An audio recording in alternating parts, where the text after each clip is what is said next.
मध्य प्रदेश और मैं आपके साथ प्रियंका राजपूत।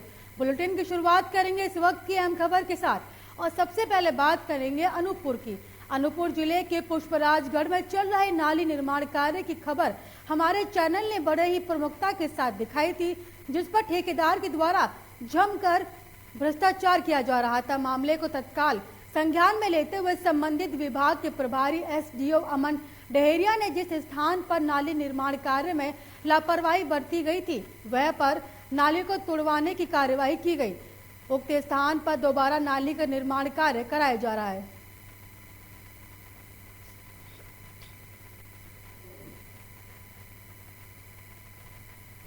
ग्राम पंचायत देवरवेली के ग्राम कोरका में नक्सलवादियों के द्वारा सड़क निर्माण में लगे वाहन रोड रोलर को जला दिया गया और पर्चे लिखकर टांगे गए। राय सिंह एंड कंपनी का रोड रोलर है। रात में नक्सलवादियों के द्वारा ये जलाया गया और छत्तीसगढ़ राज्य बंद सफल करो के पर्चे लटकाए गए। आपको बता दें कि जानकारी के अनुसार 40 हथियार बंद नक्सली हैं, जिसमें 15 महिलाएं हैं। आपको बता दें कि नक्सलवादियों के जरिए हमला किया गया, जहां पर नक्सलवादियों के द्वारा सड़क निर्माण में लगे वाहन रोड रोलर को जला दिया गया।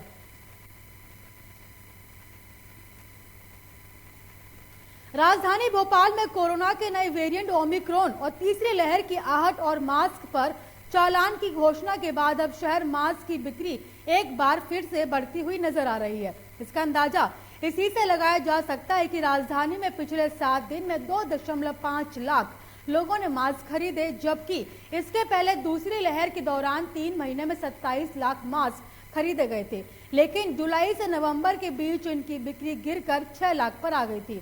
शहर में बीते 7 दिन में यानी 25 नवंबर से 2 दिसंबर तक 10 बड़े और 3000 छोटे मेडिकल स्टोर से 2.5 लाख 3 लेयर और करीब 3500 NH मास्क बिके हैं। और इसके पहले दूसरी लहर कम होने के बाद 25 जून से 24 नवंबर तक हर महीने इन दुकानों से वह मुश्किल 1.20 लाख 3 लेयर मास्क बिके हैं।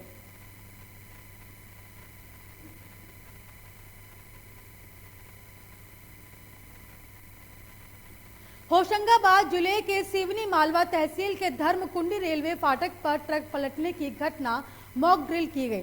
रेलवे ने हुटूर बजाकर रेलवे अधिकारियों और कर्मचारियों की देखी गई घटना की जानकारी मिलते ही स्थानीय प्रशासन में भी हड़कंप मच गया। तहसीलदार एसडीओपी थाना प्रभारी और पुलिस विभाग तत्काल रेलवे फाटक पहुंचा। घटना स्थल पर पहुंचने पर रेलवे के अधिकारियों ने घटना को मॉक ड्रिल के बताया, तो वहीं पर रेलवे ने अपने कर्मचारियों और अधिकारियों की आपातकालीन तैयारियों की वास्तविकता से रूबरू देखने के लिए मॉक ड्रिल की।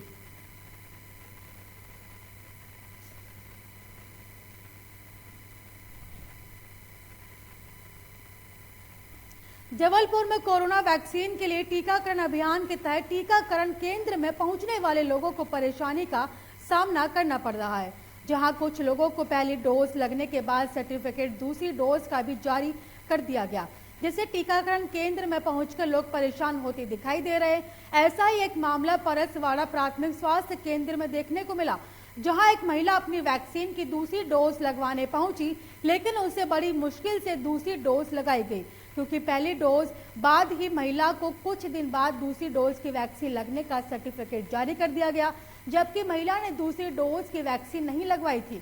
लेकिन वही महिला का कहना है कि ऐसा केवल उन्हीं के साथ नहीं हुआ है, बल्कि उनके जैसे कई लोगों के साथ स्वास्थ्य विभाग द्वारा किया गया।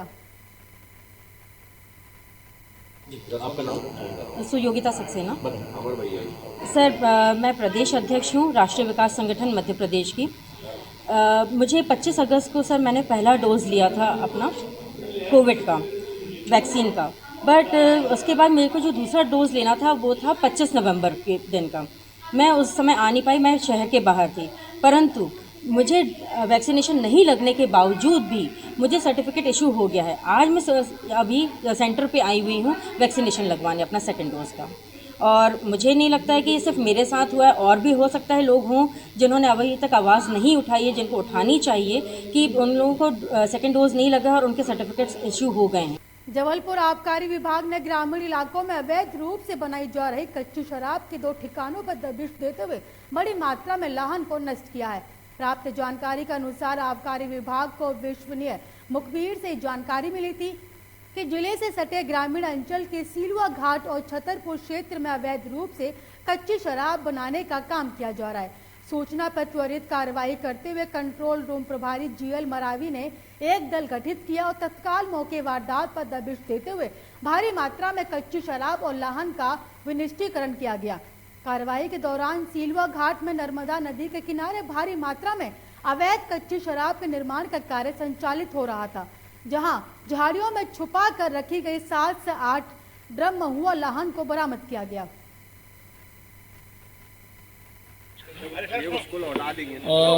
हमें सूचना प्राप्त हुई थी कि छतरपुर और सिलुआ घाट में जो है तो भारी मात्रा में अवैध कच्ची शराब बनाया जाता है।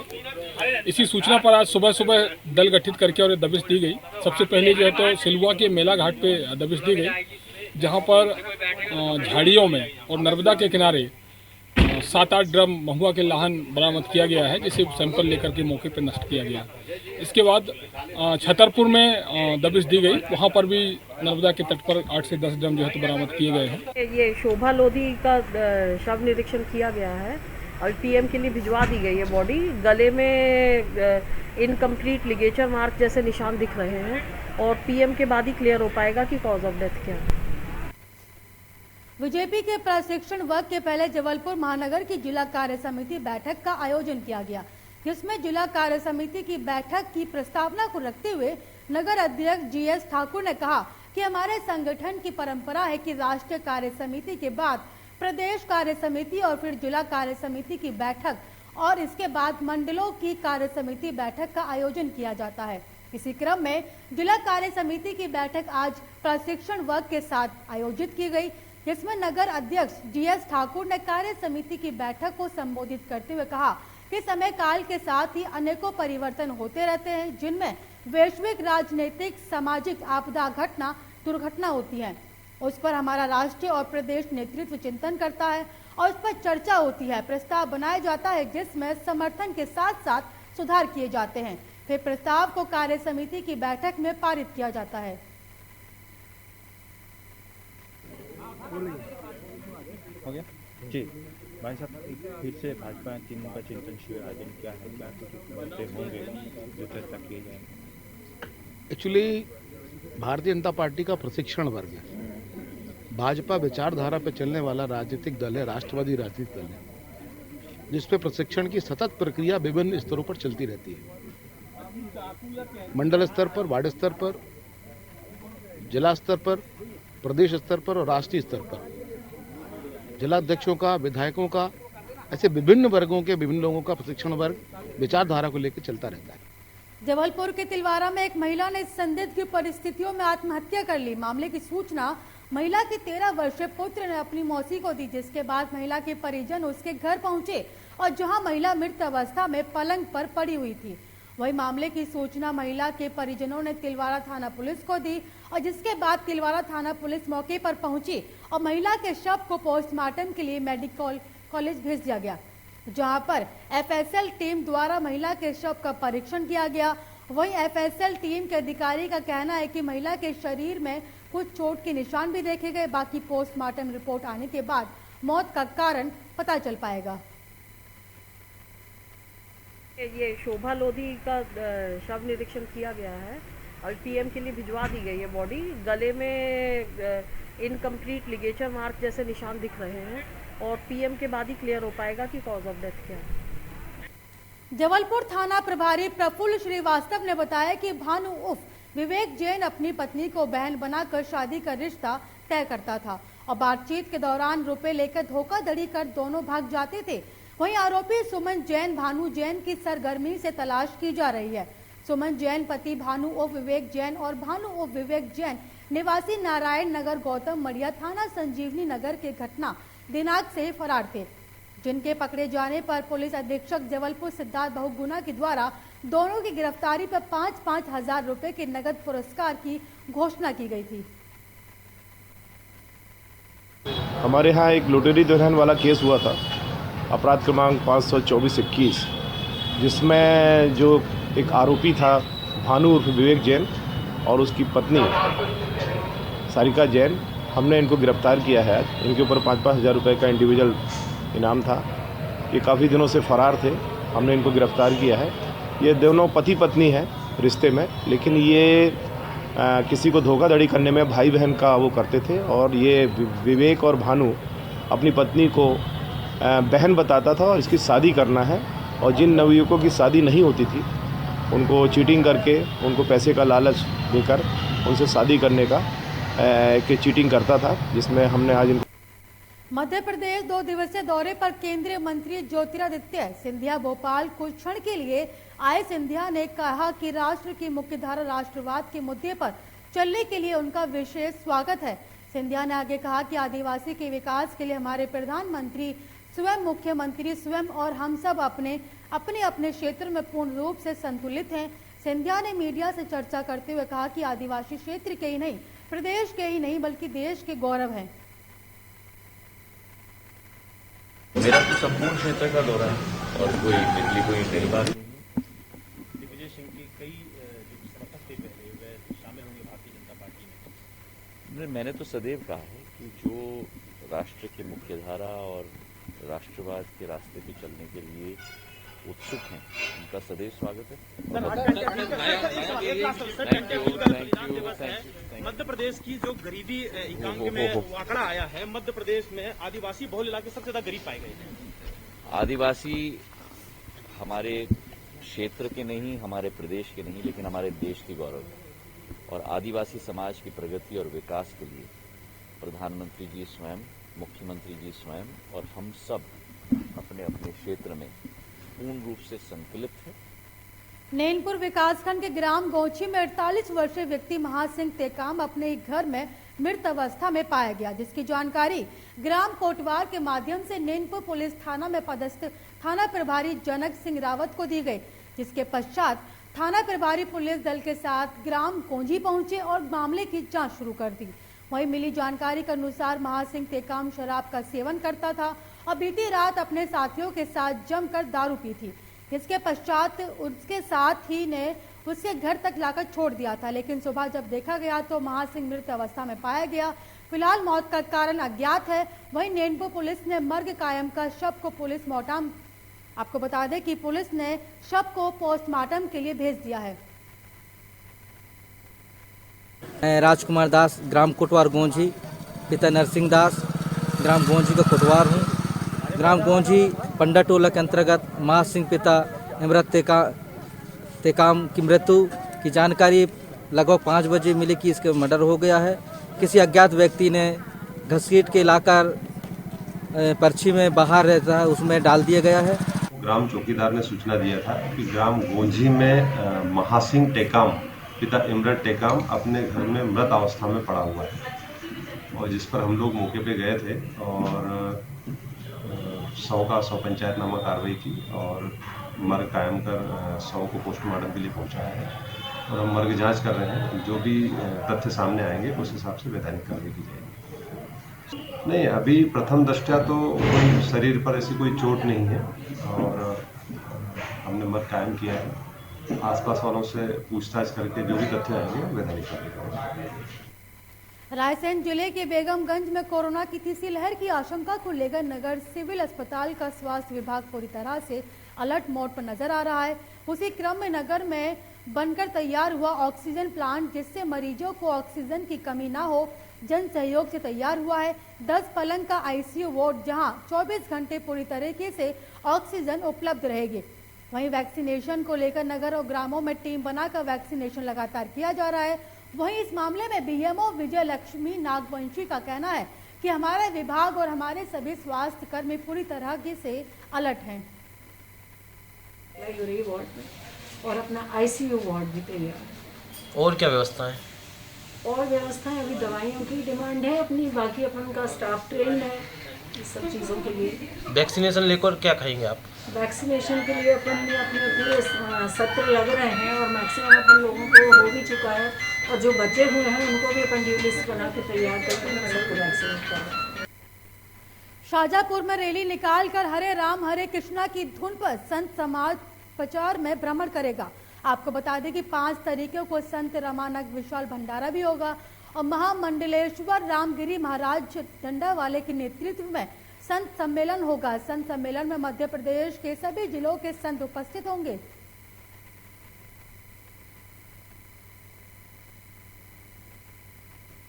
काला पीपल विधानसभा के खोखरा कला में आज बस स्टैंड स्थित मूड़ी पर बैठक आयोजित की गई।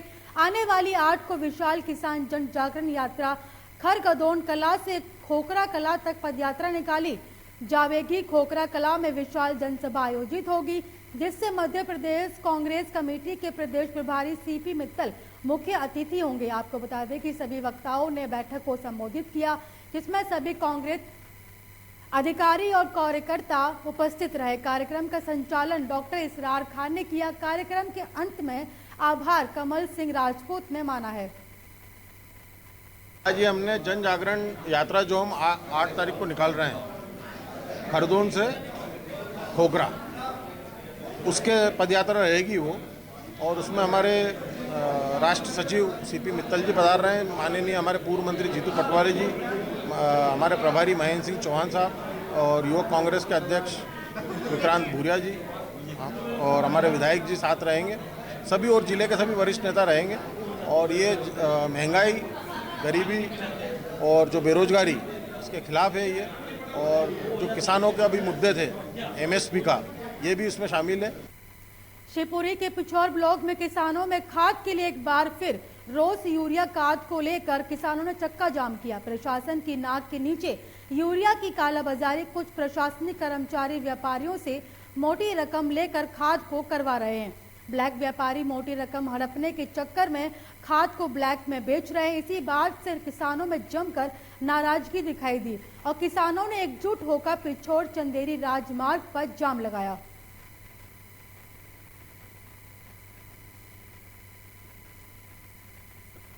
इन दिनों आए दिन हो रहे सड़क हादसे लोगों के दिल को दहलाने में कोई कसर नहीं छोड़ रहे।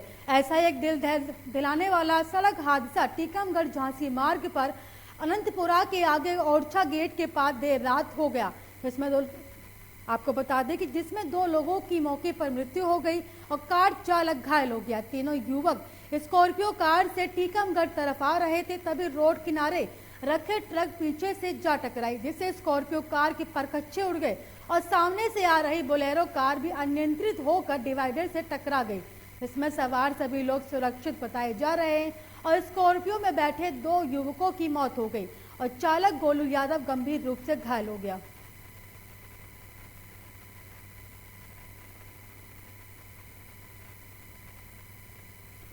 टीकमगढ़ में आशा, उषा और सहयोगिनी कार्यकर्ताओं ने 1 दिवसीय कार्यबंद हड़ताल कर अपनी विभिन्न मांगों को लेकर राष्ट्रीय स्वास्थ्य मिशन मध्य प्रदेश के सामने अपर कलेक्टर IJ खालके को जिला कलेक्टर पहुंचकर ज्ञापन सौंपा। शनिवार की सुबह से ही आशा और सहयोगियों ने कार्यबंद करके विरोध प्रदर्शन किया। उन्होंने कहा कि सरकार ने हम लोगों ने स्वास्थ्य विभाग के साथ कोरोना काल में दिन रात कार्य करवाया और हम लोगों के द्वारा अपने घर परिवार की परवाह किए बिना पूरी ईमानदारी के साथ लोगों के घर घर जाकर लोगों को समझाने और वैक्सीनेशन करवाने को लेकर प्रेरित किया, जिसके उपलक्ष्य में सरकार द्वारा हम लोगों को 1000 की राशि का भुगतान शुरू किया गया था, लेकिन कुछ दिनों से इस राशि का भुगतान बंद कर दिया गया, जिससे परेशान सभी कार्यकर्ताओं ने सरकार को ज्ञापन देकर चेतावनी दी है कि अगर हम लोगों की मांगों को पूर्ण नहीं किया गया तो हमें लोग आने वाले समय में प्रदेश व्यापी आंदोलन करने के लिए बाध्य होंगे। क्या नाम? मेरा नाम भावना सोनी। अच्छा, बताएं जो आप लोगों ने आवेदन दिया, किस विषय में ज्ञापन? हम लोगों ने आवेदन इस विषय पे दिया कि आशाओं से काम तो बहुत लेते हैं, मतलब कोविड का आशाओं ने पूरा काम किया, लेकिन चले गया दूसरे को। और दूसरी बात, हमें कोविड के 1000 रुपया मिलते थे हर महीने, तो वो भी इस महीने से बंद कर दिए गए, नवंबर माह से। और हम मतलब चाहते हैं कि हमें हमारे काम का पूरा पैसा दिया जाए, हमें मतलब थोड़े थोड़े टुकड़ों में पैसे ना दे के हमें एक मुश्त वेतन दी जाए, मतलब 10,000 तो हमें दिया ही जाए हर हाल में। और क्या मांगे हैं आप लोग? और मांगे यही है कि आशा बहनों को हमारी मतलब जब बीमा राशि है 50 लाख में बीमा होता है कोविड का, वो दिया जाए, और उनके मतलब पढ़ाई का जो पैसा आ रहा है वो भी दिया। इस बुलेटिन में मुझे दीजिए इजाजत और देश की तमाम खबरों को देखने के लिए देखते रहिए लोकमंच न्यूज।